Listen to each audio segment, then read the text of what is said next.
mga beshi ko!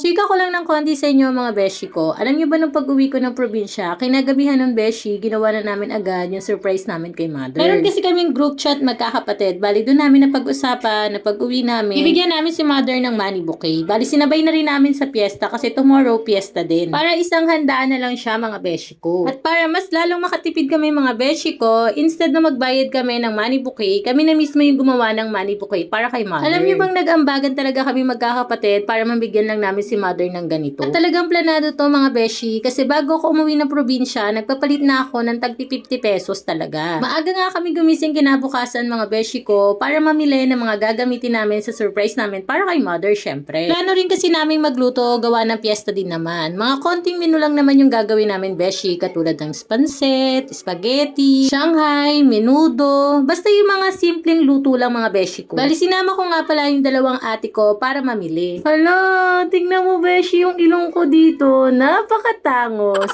Bago pa nga ako saktan ng ate ko, lumipat na ako dito sa bilihan ng saging. Saging, saging, saging. After nga namin mamili ng gulay, ngayon naman beshi, grocery naman. Ang budget ko lang talaga dito beshi, 1,000 pero napapakamot na ako kasi parang lalagpas siya ng 1K mga beshi ko.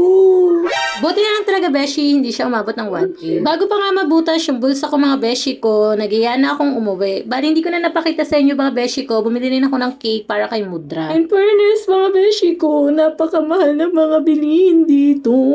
Pagdating nga namin dito sa bahay, nagmamadali na agad yung mga ate ko na asikasuhin. Kasi naman mga beshi ko, naghahabol kami ng oras. Gusto kasi agad namin matapos mga beshi ko para around 3, magpapakain na kami. Habang busy nga yung ate ko, ito naman ang ginagawa ng beshi nyo. Tamang pagpapacute sa camera. Para nga matapos siya mga beshi ko, toka-toka na kami. Bali nakatoka sa akin yung gulaman. Bali yun yung pinaka-dessert namin beshi, yung gagawin ko. Tapos sa ate ko naman, ginagawa niya yung Shanghai. Yung asawa naman ng ate ko, siya naman yung nagsasangkot siya ng mga karne. Bago kasi lutuin yung karne beshi, ang ginagawa muna ng asawa ng ate ko is binababad muna siya. Parang ang sabi ng ate ko, ang tawag daw doon, pang sasangkot siya. Basta beshi, lahat kami busy talaga. Inumpisahan ko na nga rin beshi, yung gulaman na gagawin ko. Kasi matigas naman na yung gulaman, kaya pwede ko na siyang gawin. Nung luto na nga lahat, pinaupo na namin si mother.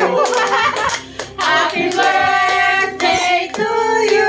Natutuwa talaga ako, beshi, kasi kahit papano nabigyan namin si mother ng simpleng handa. Para sa akin talaga, ang pagmamahal pinapakita sa buhay. Yung tipong naiyakap mo, nasasabihan mo ng I love you, napaparamdam mo kung gaano siya kaimportante sa'yo. Alam naman natin mga beshi ko na walang permanente dito sa mundo. Kaya dapat, i-enjoy mo yung moment na kasama sila. To our nanay, alam ko napakahirap ng tinahak mong daan. Pero kahit ganun, pinilit mo pa rin maging matibay. Happy birthday, mother! Alam namin na nagustuhan mo yung simpleng effort na ginawa namin para sa'yo. We love you! Kaya ikaw, beshi ko, habang nandyan pa yung magulang mo, pahalagahan at mahalin mo. Always remember, honor your parents.